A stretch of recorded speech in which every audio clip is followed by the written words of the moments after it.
Donc c'est parti pour le troisième paragraphe de ce cours sur le chapitre 14, calcul différentiel, la partie qui concerne les applications de la dérivation. Sur ces applications de la dérivation, on a déjà vu une application plus exactement, à savoir la recherche de l'équation de tangente, donc on va pas revenir là-dessus. Il y a une deuxième application de la dérivation que vous connaissez déjà depuis la classe de première, qui nous dit que le sens de variation d'une fonction dérivable est donné par le signe de sa dérivée. Donc j'ai repris bien sûr dans le cours cette propriété.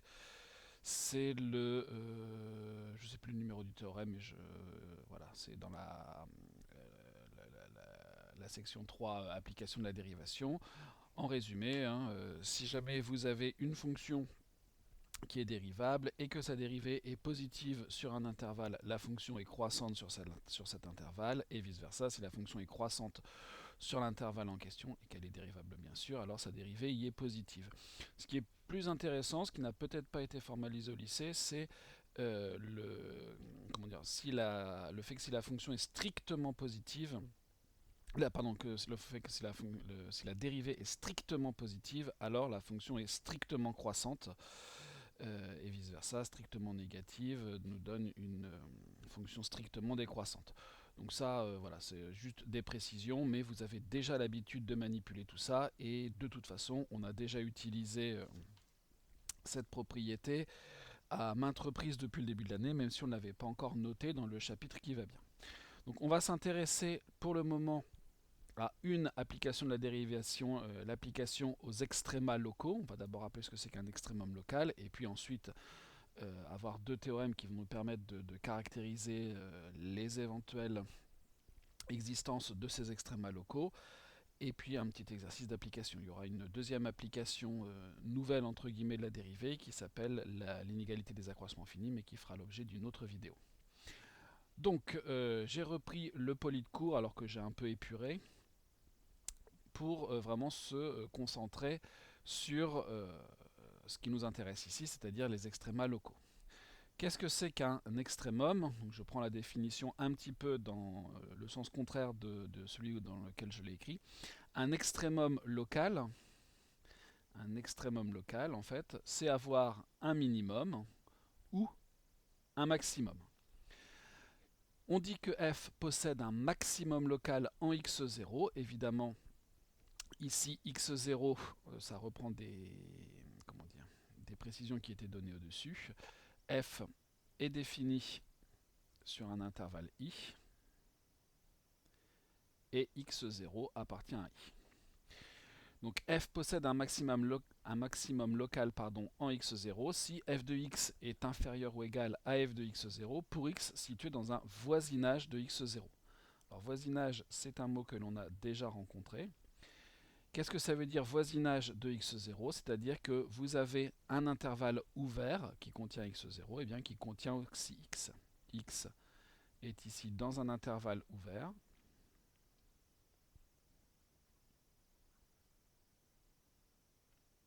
Qui contient x0. C'est ça un voisinage. F possède un minimum local en x0 si f de x est supérieur ou égal à f de x0 pour x situé dans un voisinage de x0. Un maximum, on est toujours en dessous, donc f de x est inférieur au maximum local. Et puis minimum local, on est au-dessus. Donc là, f de x est au-dessus du minimum local. Le minimum local, c'est f de x0. Si jamais les inégalités, donc f de x inférieur à x0 ou f de x supérieur à x0, ont lieu non pas uniquement sur un voisinage de x0, mais sur tout l'ensemble de définitions, dans ce cas-là, on ne va pas parler de maximum ou de minimum local, mais d'extrémum global. Petite visualisation graphique, même si je pense que c'est clair pour tout le monde. Voilà un maximum local, mais vous pouvez en avoir plusieurs. Donc ici vous avez un x0, un f de x0, et ici vous avez un autre, plutôt ici, on va le lire ici, un autre maximum local. Il peut y avoir plusieurs maximums locaux, ça pose pas de problème, évidemment, tout ce que je dis pour le maximum fonctionne aussi pour le minimum. Mais le maximum, un maximum global, il ne peut y en avoir qu'un, qui peut être atteint cependant plusieurs fois. Donc ici, avec le dessin que j'ai fait, donc ici vous avez un maximum local, ici vous avez un deuxième maximum local, mais ce maximum local, il a la particularité d'être en plus global. Donc celui-là, il est à la fois local et global. Et comme je le disais, il peut être atteint plusieurs fois, puisqu'ici ça peut très bien remonter. Et on atteint une deuxième fois le même maximum global.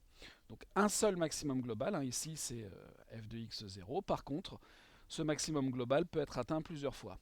Les maxima locaux, eux, il peut y en avoir plusieurs. Et un maximum local, pardon, un maximum global est aussi un maximum local. Le contraire n'est pas forcément vrai. Ce qu'il est intéressant de se poser comme question, c'est finalement ces extrémums, comment est-ce qu'on fait pour les détecter? Pour ça, on va avoir deux théorèmes, donc le théorème 25 et le théorème 26. Le théorème 25 va nous donner une condition nécessaire pour qu'une fonction possède un extrémum local. Le théorème 25, donc, c'est le suivant. Soit f une fonction dérivable sur un intervalle i, et x0 un point intérieur de i. Qu'est-ce que c'est qu'un point intérieur de i? C'est un point de l'intervalle qui n'est pas une de ses bornes. Donc si l'intervalle est ouvert, ça peut être n'importe quel point de l'intervalle. Si l'intervalle est fermé, c'est un point à l'intérieur, sauf les bornes. Donc si jamais on a ça, alors si f admet un extrémum local en x0, alors forcément f' de x0 égale 0. J'attire bien votre attention sur le fait qu'il s'agit d'une condition nécessaire, que ça fonctionne en x0 un point intérieur de l'intervalle i, parce que souvent on peut avoir des fonctions qui admettent un extrémum local mais sur les bords de l'intervalle. Ici donc on n'est pas dans ce cadre. Et donc si f admet un maximum, alors f' de x0 égale 0. Évidemment, dit comme ça, on a une information qui peut paraître un petit peu bizarre quand on cherche à trouver un extrémum local. Puisqu'ici on nous dit, si jamais on sait qu'il y en a un, alors on a une information sur l'annulation de la dérivée. Mais évidemment, on va pas l'utiliser, on va rarement l'utiliser comme ça, ce théorème 25, nous on va plutôt l'utiliser à l'envers, entre guillemets, en disant que je vais chercher les points pour lesquels f' de x0 égale 0. Ces points-là ne me donneront pas obligatoirement un extrémum local, mais par contre, les extrémums locaux seront à chercher parmi ces points. Donc on cherche les points pour lesquels la dérivée s'annule, et ensuite, parmi ceux-là, donc on a déjà bien restreint les possibilités, parmi ceux-là, on va chercher les maximums locaux. Donc ça nous donne une méthode qui est 1, chercher. Alors, je vais plutôt résoudre. Zut, c'est ça. Je vais plutôt écrire les choses autrement. On va résoudre f' de x égale 0. Et ensuite, deuxième partie, on va rechercher les extrémums parmi ces solutions.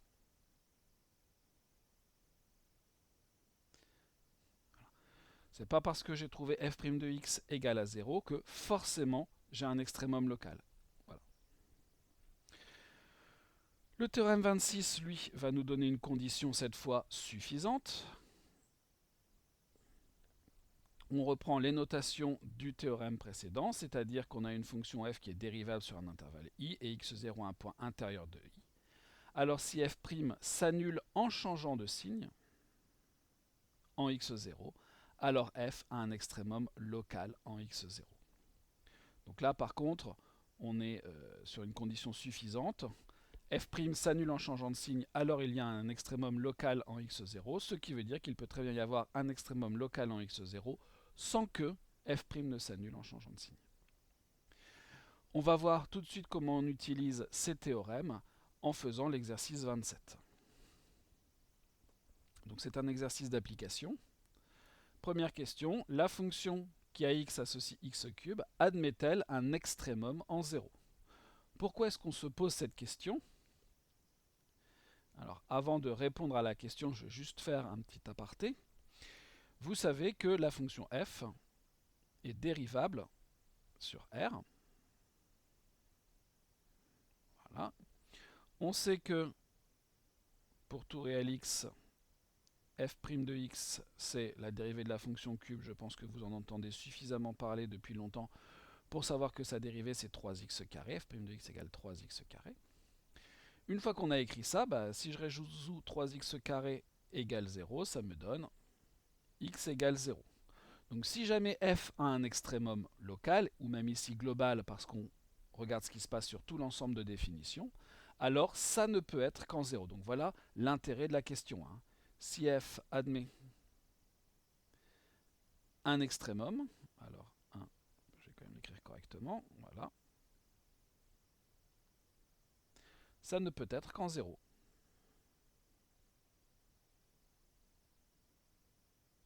Donc toute cette partie-là, ce n'était pas l'objet de la question, mais voilà pourquoi on se la pose.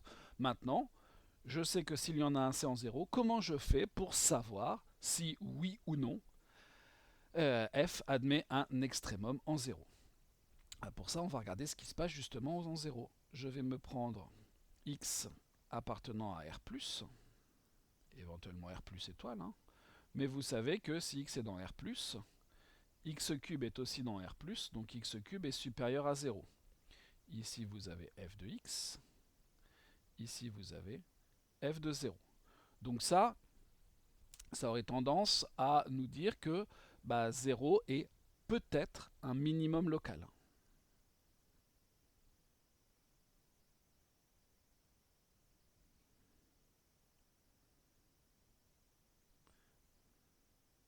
Ou global, toujours pareil, puisqu'ici on est sur R.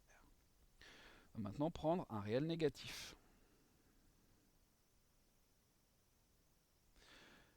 Dans ce cas-là, on sait que x cube est négatif. Donc on a f de x qui est inférieur à f de 0. Et donc ça nous donne comme information que 0 est peut-être un maximum local.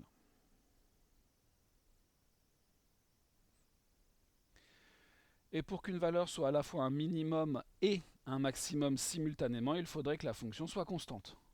Or, vous le savez très bien, que la fonction f n'est pas constante.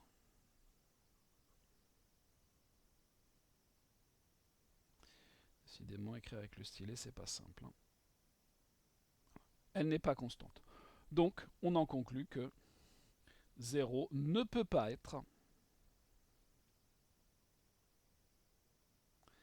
un extrémum local.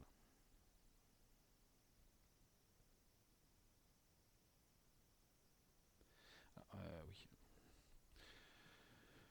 Donc, moralité, f n'a pas d'extrémum local en 0.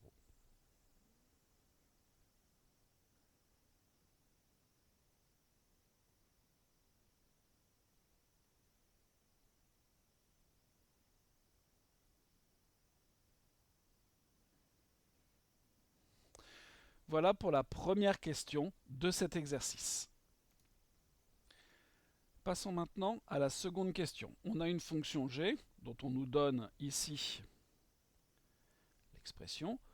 Et la question, c'est comment est-ce qu'on peut faire pour choisir A pour que f admette un extrémum local en x égale 1. Et là, on va s'intéresser au théorème 26, qui nous dit que si jamais la fonction est dérivable, et que sa dérivée s'annule en changeant de signe en x0, alors f admettra un extrémum local en x0.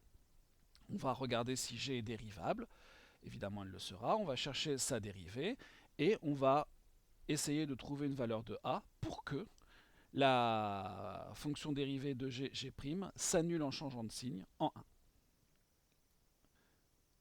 petit peu de place ici. Donc passons à la deuxième question. G est dérivable sur R privé de 2, puisque c'est le quotient de deux fonctions dérivables, comme quotient de telle fonction, dont bien sûr le dénominateur ne s'annule pas en deux. Pardon, ne s'annule pas, non pas en deux, puisque justement il s'annule en deux, ne s'annule pas sur cet ensemble. Ici, comme on s'intéresse à ce qui se passe en 1, on ne va même pas prendre R privé de 2 tout entier, on peut se contenter de prendre 2 plus l'infini. Je prends x dans 2 plus l'infini, alors pas 2 évidemment, hein, mais 2 ouvert plus l'infini, et on va calculer g' de x. G, je devrais le réécrire ici, hop, g de x égale ax carré plus x moins 1, le tout divisé par x moins 2. Donc pour ceux qui aiment bien les formules, c'est de la forme bien sûr u sur v avec ici u et ici v. Donc g' de x, ça sera, alors comme je l'ai laissé, on va le réécrire en dessous pour faire un peu de place.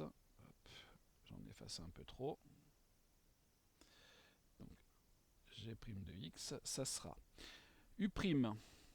Donc là, u' c'est une somme, ax carré, a multiplié par la dérivée de x carré qui nous fera 2x, donc 2ax, plus 1 pour la dérivée de x, moins 0 que je n'écris pas, donc ça c'est u', multiplié par v, bon bah là c'est facile, j'ai qu'à recopier, moins u, là aussi je n'ai qu'à recopier, multiplié par la dérivée de la fonction qui a x associe x moins 2, c'est-à-dire 1. Le tout divisé par x moins 2 au carré. On va développer notre numérateur. Hop, je remonte un petit peu pour faire de la place. Donc 2ax, pour ceux qui ont du mal avec les calculs, hein, c'est tout simplement de la double distributivité. Hein. Donc ici, on va avoir 2ax carré moins 4ax plus x moins 2. Et puis ici, c'est multiplié par 1, donc ça ne nous pose pas de problème. Moins x carré, mais attention, il y a quand même un moins devant. Moins x plus 1. Le tout sur x moins 2 au carré. Et tout ça, bien sûr, ça va se simplifier. Donc déjà là, on attaque quelque chose de très simple. Et puis après, tout s'arrange bien. 2ax carré moins x carré, il va nous rester ax carré. Moins 4ax, il n'y a plus d'autre x. Moins 2 plus 1, donc ça nous fait moins 1. Le tout sur x moins 2 au carré. Et la question qu'on se pose maintenant, c'est comment choisir a pour que g' de x que l'on vient d'écrire ici s'annule en changeant de signe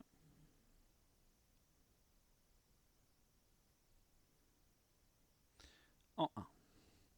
Alors ça, je vais le mettre pour le moment entre parenthèses. On va déjà se concentrer sur la première partie de la question. Comment faire pour que g' de x s'annule en x égale 1? On va résoudre g' de x. Alors, on ne va pas résoudre g' de x, mais on veut tout simplement, on veut que g' de 1 soit égal à 0. Quand est-ce qu'une fraction est égale à 0? Tout simplement quand le numérateur vaut 0 et bien sûr que le dénominateur est différent de 0. Ici, comme on est sur l'ensemble des dérivabilités, le dénominateur est forcément non nul. Et 1, bien sûr, est dans cet ensemble de dérivabilités. Donc on s'intéresse simplement au numérateur. Donc on résout tout simplement a multiplié par 1 au carré moins 4 fois a fois 1 moins 1 égale 0, ce qui revient à dire que le numérateur de g' de 1 égale 0. a moins 4a moins 1 égale 0. Moins 3a moins 1 égale 0. En d'autres termes, a égale moins 1 tiers. Donc on n'a qu'un seul candidat pour ce que l'on veut. Le seul candidat possible, c'est a égale moins 1 tiers. Si on veut que g ait un maximum ou un minimum local, mais qui sera ici, enfin, même local, pardon, en en x égale 1, on n'a pas d'autre choix que de prendre a égale moins 1 tiers. Voilà. Maintenant, est-ce qu'il s'agit bien d'un minimum ou un maximum local? On va utiliser pour ça le théorème 26. Donc maintenant, on sait dire que g' de 1 égale 0, mais est-ce que g' de x change de signe?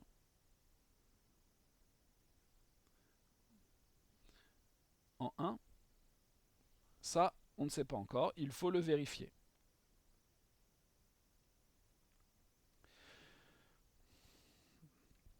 Je reviens sur g' de x. G' de x, on a la formule qui est ici. Je vais tout simplement la recopier en remplaçant, maintenant qu'on le sait, a par 1. Donc g' de x, pour tout x appartenant, c'était plus 2, 2 plus l'infini.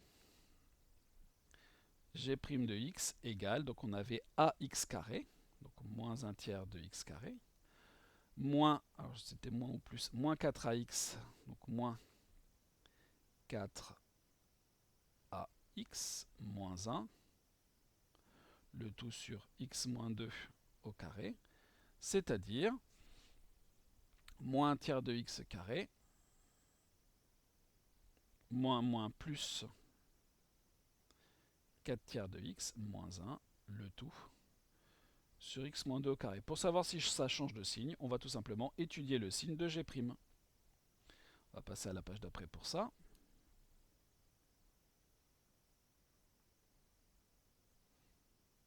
Le signe de g' de x sur l'ensemble qui nous intéresse, c'est-à-dire moins 2 plus l'infini. Non, décidément j'y tiens, c'est 2 plus l'infini. Comme, je remonte un tout petit peu, le dénominateur de g'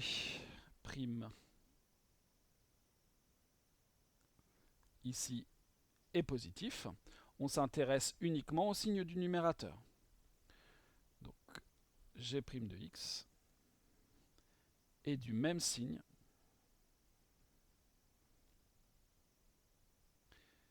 que moins tiers de x carré plus 4 tiers de x moins 1. Et c'est donc de cette fonction-là dont on va étudier le signe. Or, on va s'arranger un petit peu le calcul en mettant 1 tiers en facteur. On peut même mettre moins 1 tiers en facteur. Donc on aura x carré moins 4x. Et ici, si je mets un tiers en facteur, ça me fera 3. Le moins 1 tiers, lui, il est négatif. Et ici, vous avez un second degré.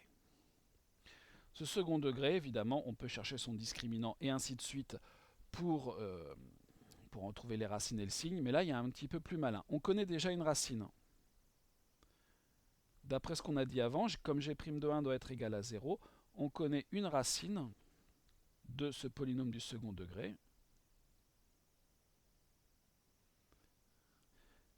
C'est 1. Alors ici, je marque. On va mettre 2 points d'exclamation pour ne pas confondre avec factoriel 1, même si ce serait la même chose. Donc on connaît une racine de x carré moins 4x plus 3 qui est 1. Et, petit rappel, quand on a un polynôme du second degré de la forme x carré moins sx plus p, ici vous avez la somme des racines. Et ici vous avez le produit des deux racines. On peut utiliser l'un ou l'autre. On sait qu'on a une racine qui vaut 1, la somme qui vaut 4. Donc l'autre racine c'est forcément 3. Mais ça fonctionne aussi avec le produit. Le produit des deux racines doit être égal à 3, sachant qu'il y en a une des deux qui vaut 1. L'autre racine est forcément 3.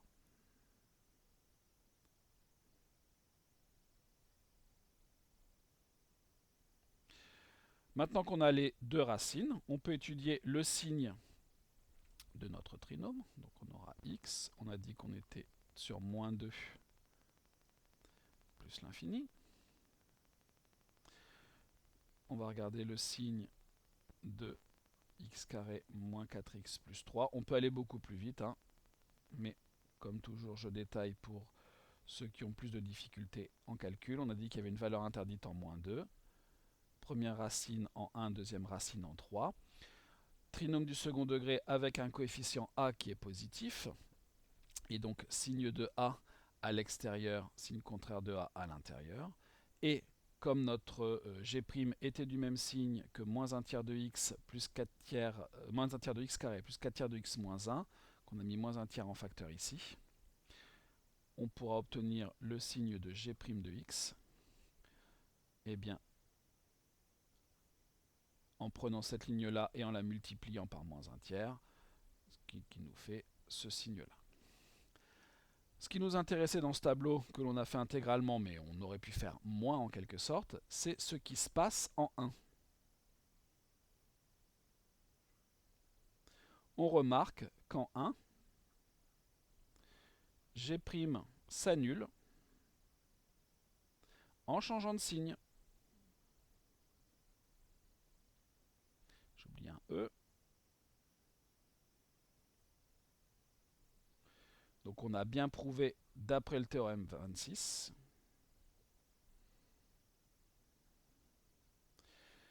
G admet un extrémum local en 1, à condition que A soit égal à 1 tiers. Donc la conclusion de tout cet exercice, c'est qu'on doit avoir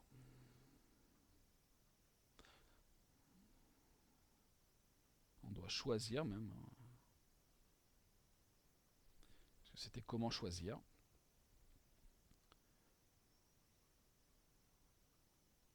A égale moins 1 tiers.